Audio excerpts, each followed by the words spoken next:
അസ്സലാമു അലൈക്കും വറഹ്മത്തുള്ളാഹി വബറകാതുഹു. പ്രിയപ്പെട്ട ഉമ്മമാരെ, ഉപ്പമാരെ, സ്നേഹം നിറഞ്ഞ സുഹൃത്തുക്കളെ, ഫർവാന മദ്രസ വിദ്യാർത്ഥികൾ അവതരിപ്പിക്കുന്ന അൽ ബസീറ ഹദീസ് പഠനത്തിൽ ഇന്ന് നമ്മൾ സംസാരിക്കുന്നത് വളരെ സുന്ദരമായ ഒരു വിഷയമാണ് സൽസ്വഭാവം അഥവാ നല്ല സ്വഭാവം. ഖുർആനിൽ അല്ലാഹു പറയുന്നു, വഇന്നക ലഅലാ ഖുലുഖിൻ അളീം. സൂറത്തു ഖലം 4-ാമത്തെ ആയത്ത്. നിനക്ക് വളരെ വലിയ സ്വഭാവമുണ്ട്. ഇത് നബി സല്ലല്ലാഹു അലൈഹി വസല്ലമിന്റെ സ്വഭാവത്തെ കുറിച്ചാണ്. ഒരു ഹദീസിൽ നബി സല്ലല്ലാഹു അലൈഹി വസല്ലം പറഞ്ഞു, ഇന്ന മിൻ അഫ്ളലുക്കും അഹ്സനുക്കും അഹ്ലാക. ബുഹാരി, മുസ്ലിം.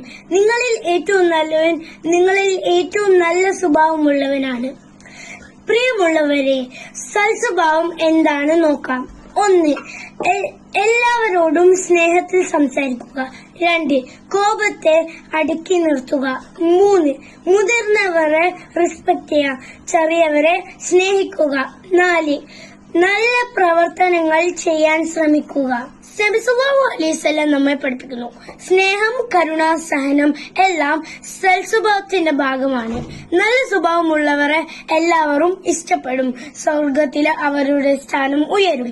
ഇതിനാൽ നമ്മൾ എല്ലായ്പ്പോഴും സൽസ്വഭാവം പുലർത്തണം. സ്നേഹവും കരുണയും മറ്റുള്ളവരോട് കാണിക്കണം. അള്ളാഹു നമ്മെ എല്ലാവരെയും നല്ല സ്വഭാവമുള്ളവരാക്കി മാറ്റട്ടെ. ആമീൻ. അസ്സലാമു അലൈക്കും വറഹ്മത്തുള്ളാഹി വബറകാതുഹു.